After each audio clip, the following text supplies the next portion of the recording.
yang bisa membuat kami bingung dalam kehidupan ini, tetapi ketika kami belajar untuk berserah kepada Yesus, segala tubuh dan jiwa roh kami serahkan dalam tuntunan Tuhan, pastilah Tuhan memberi hikmat yang surgawi bagi kami.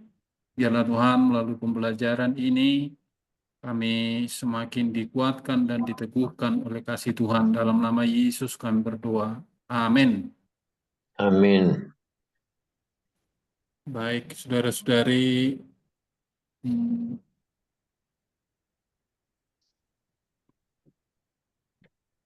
ini pada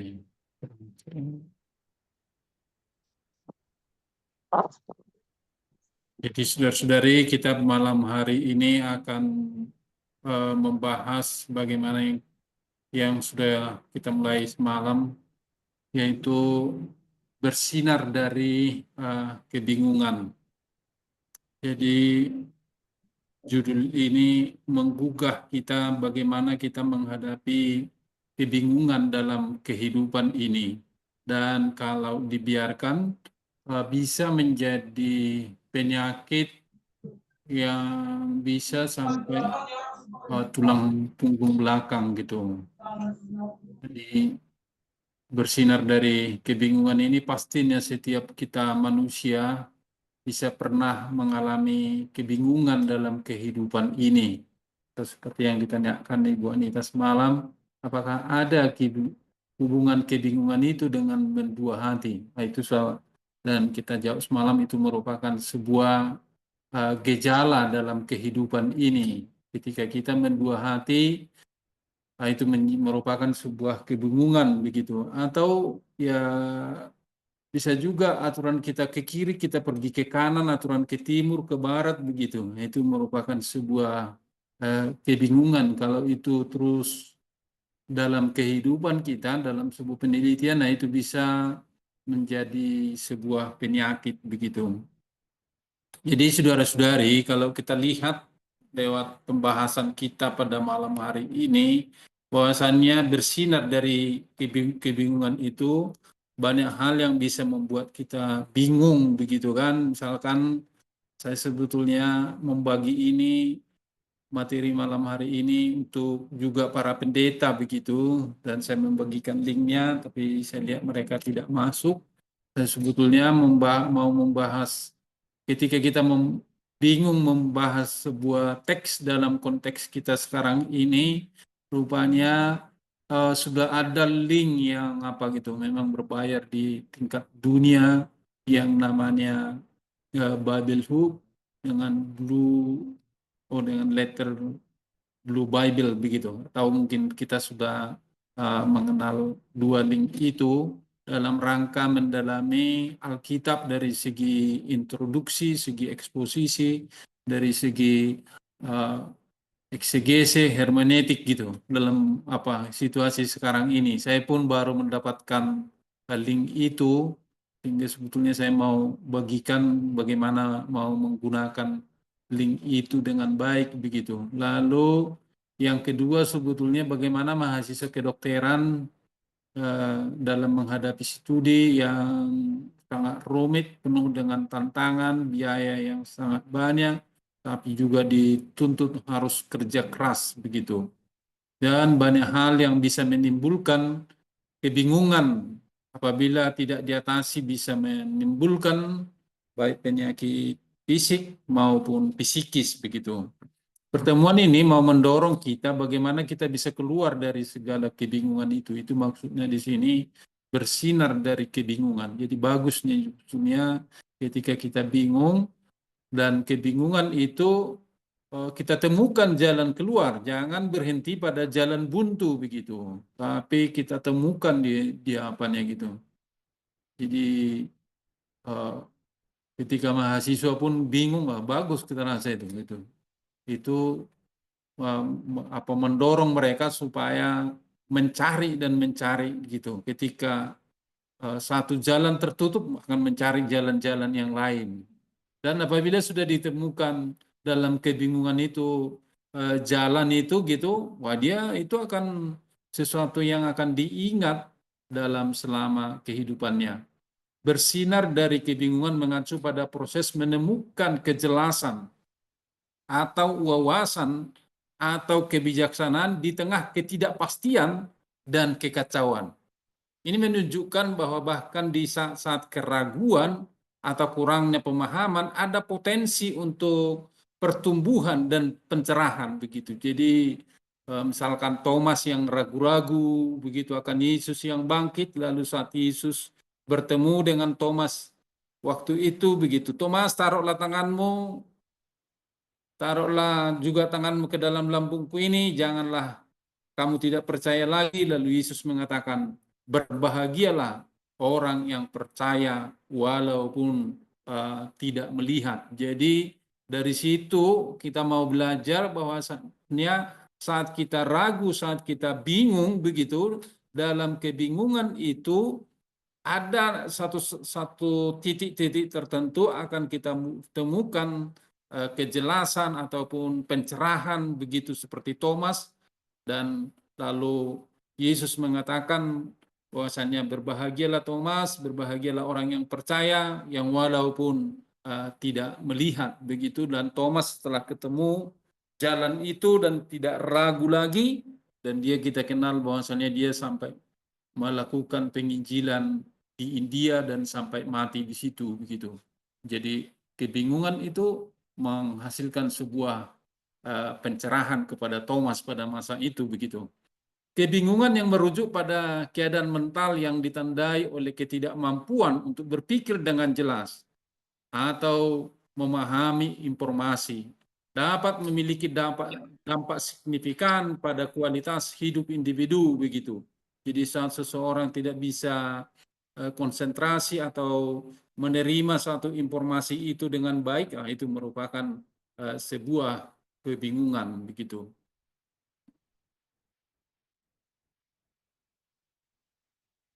Lalu kalau kita lihat saudara-saudari dalam Kamus Bahasa Indonesia, kebingungan itu merujuk pada hilangnya orientasi mental atau kemampuan untuk menempatkan diri dengan benar di dunia berdasarkan waktu, lokasi, dan identitas pribadi. Jadi ini apa? Dalam Kamus Besar Bahasa Indonesia begitu. Hilangnya akal, tidak tahu apa yang harus ia lakukan. Ia bingung ketika disuruh menceritakan pengalamannya begitu. Jadi dia tidak jalan akalnya.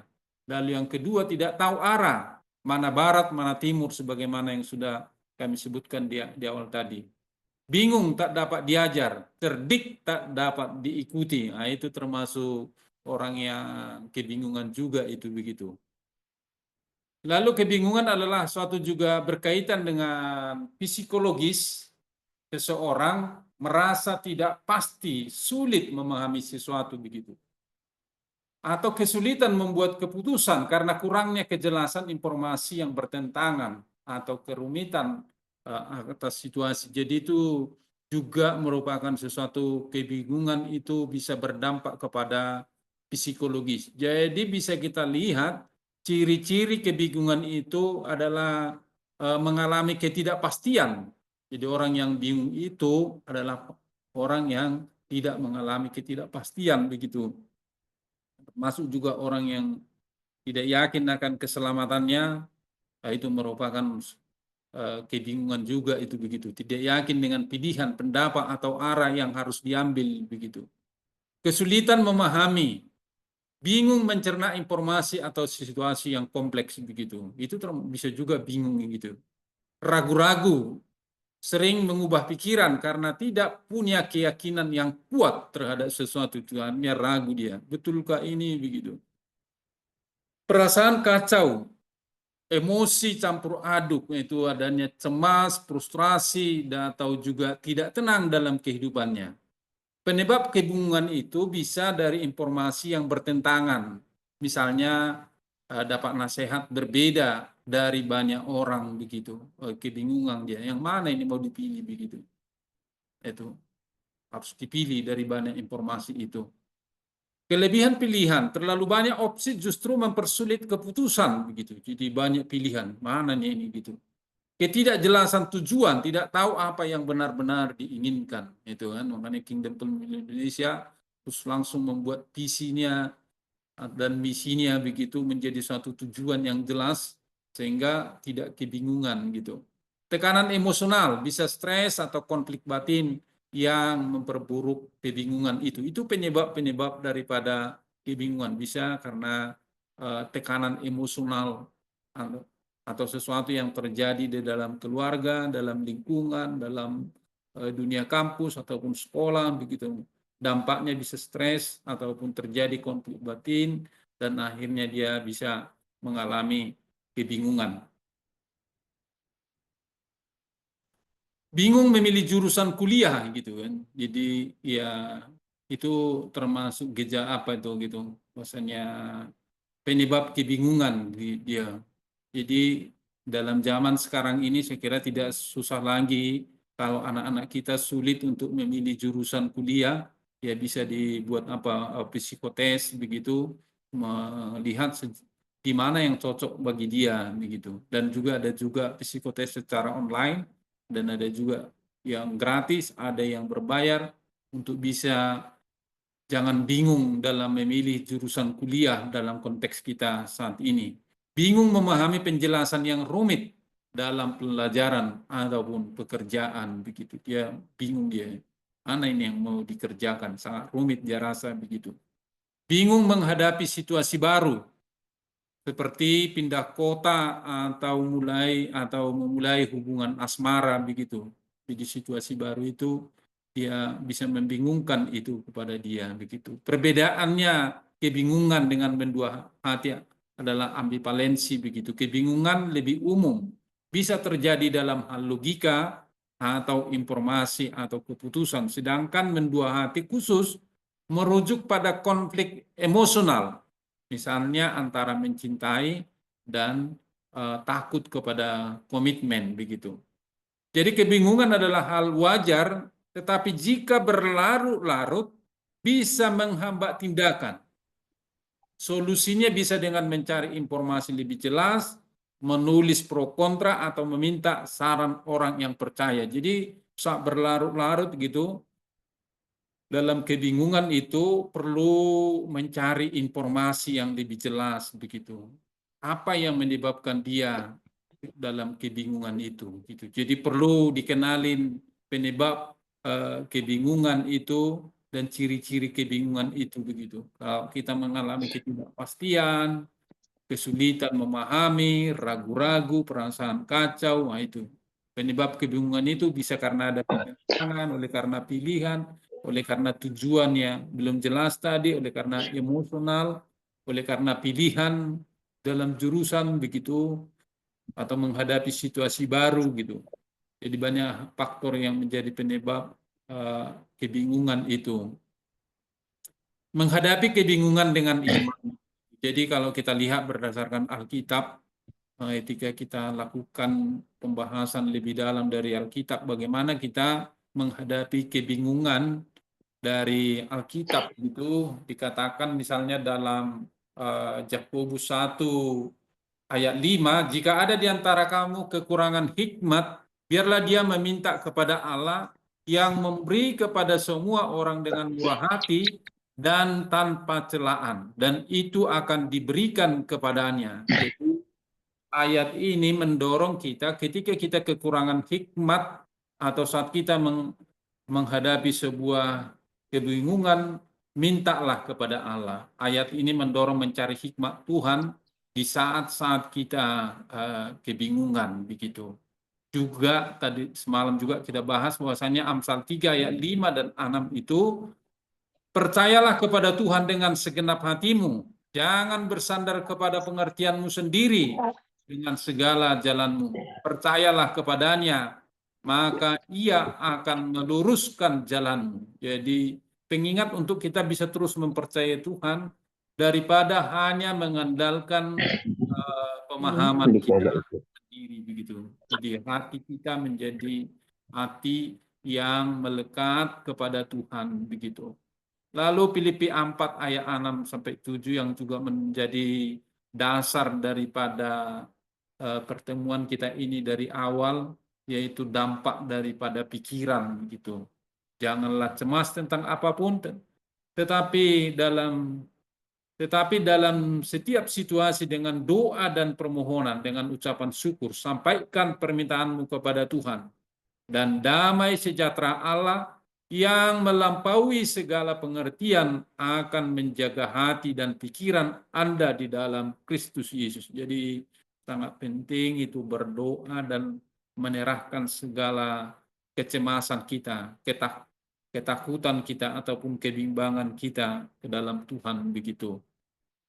Bagian ini menekankan pentingnya doa dan kedamaian yang datang dari Tuhan saat kita menghadapi kebingungan. Lalu selanjutnya saat kita menghadapi kebingungan, saya juga mengatakan ini sebelum mereka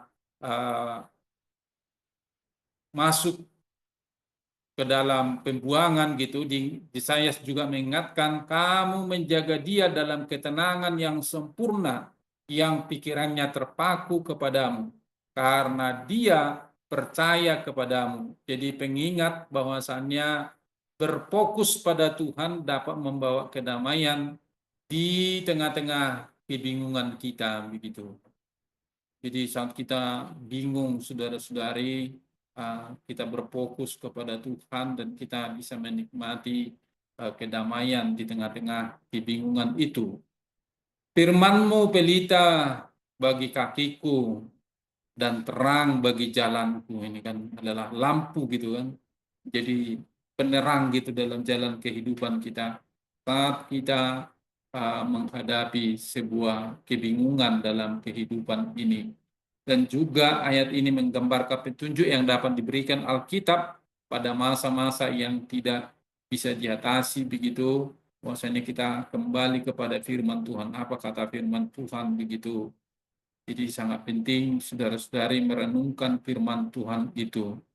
Jadi seperti Tuhan Yesus saat diperhadapkan saat puasa 40 hari itu, ubahlah batu ini menjadi roti. Dan Yesus berkata, manusia hidup bukan dari roti saja, melainkan dari firman Allah yang hidup.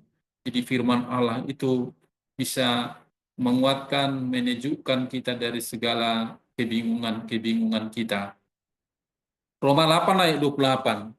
Dan kita tahu bahwa dalam segala hal Allah bekerja untuk kebaikan orang-orang yang mengasihi Dia yang telah dipanggil sesuai dengan tujuannya. Jadi Roma 8 ayat 28 ini sudah sering kita bahas begitu, sebuah kepastian bahwa Tuhan sedang bekerja dalam hidup kita bahkan ketika kita bingung.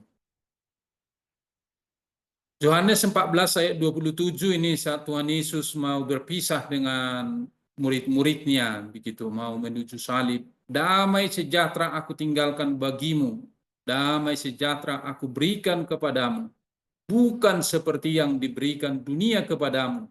Janganlah hatimu terganggu, janganlah mereka takut begitu. Jadi Yesus di sini mau meninggalkan damai sejahtera bagi murid-muridnya supaya jangan kebingungan ketika Yesus tidak lagi bersama-sama dengan mereka. Tapi kalau kita baca semua Injil Yohanes itu kan saat Yesus disalib, bahwasannya hanya Yohanes dan hanya Yohanes lah dari 12 murid itu yang dekat dengan salib itu, yang lain-lainnya melarikan diri begitu. Nah, nanti setelah Yesus bangkit, mereka dipulihkan satu-satu dan akhirnya mereka menjadi orang yang berani. Jadi saat Yesus diadili dan disalibkan, mereka lari satu-satu, hanya Yohanes yang sampai ke salib itu begitu.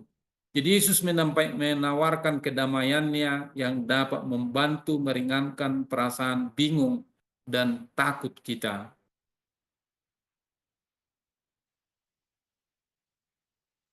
Jadi saudara-saudari, bersinar dalam kebingungan begitu.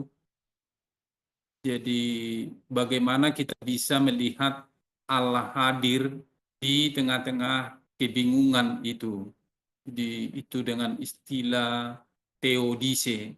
Jadi teodise itu adalah sesuatu istilah bahwasannya di tengah-tengah penderitaan itu betul-betul bisa kita rasakan Allah.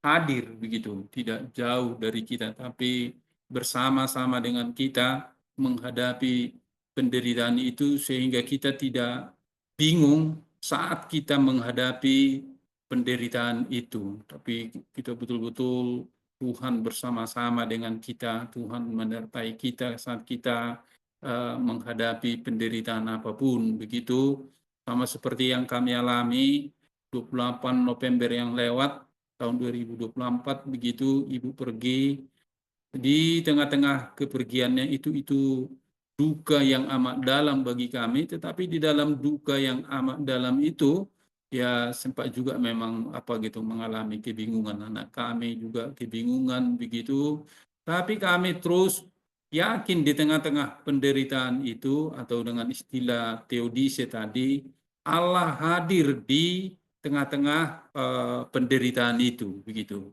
Jadi sama seperti Tuhan Yesus juga saat mau menuju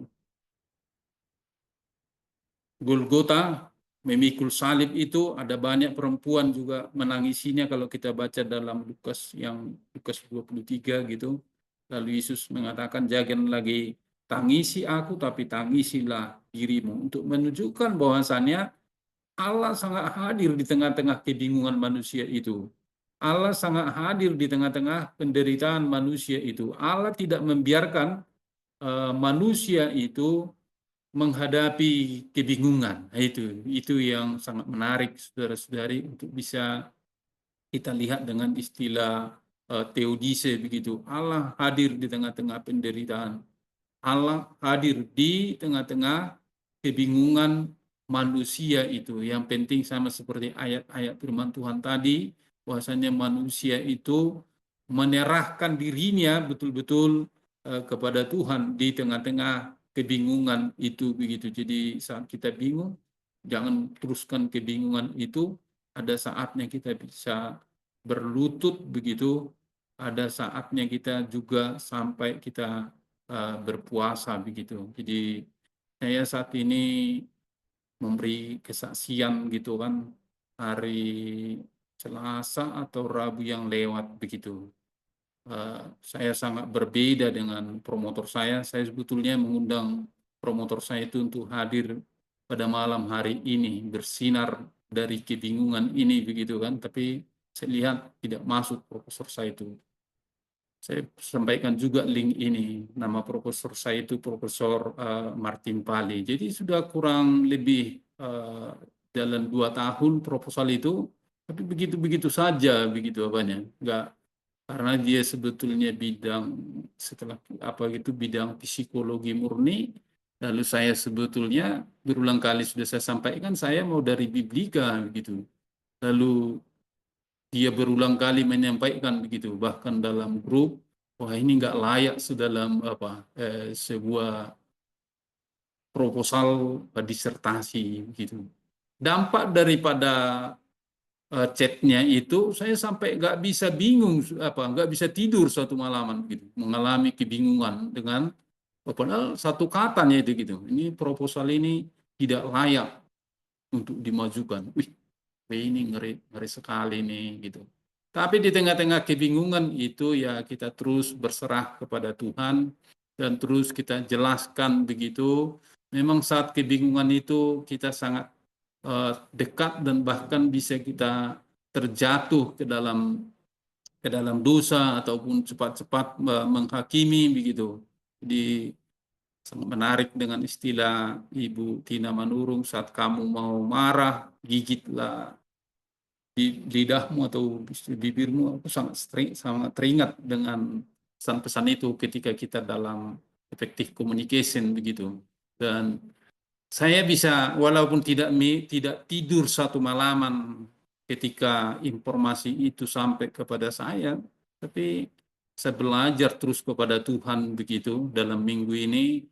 Ya seharusnya ya bisa membuat kita sakit kalau itu terus kita pikirkan, dan juga bisa tidak membahas materi pada malam hari ini begitu. Tapi saya belajar untuk tunduk kepada Tuhan dan berserah kepada Tuhan. Dan hari ini juga lewat kebingungan saya itu, saya jalani puasa begitu, puasa Lent.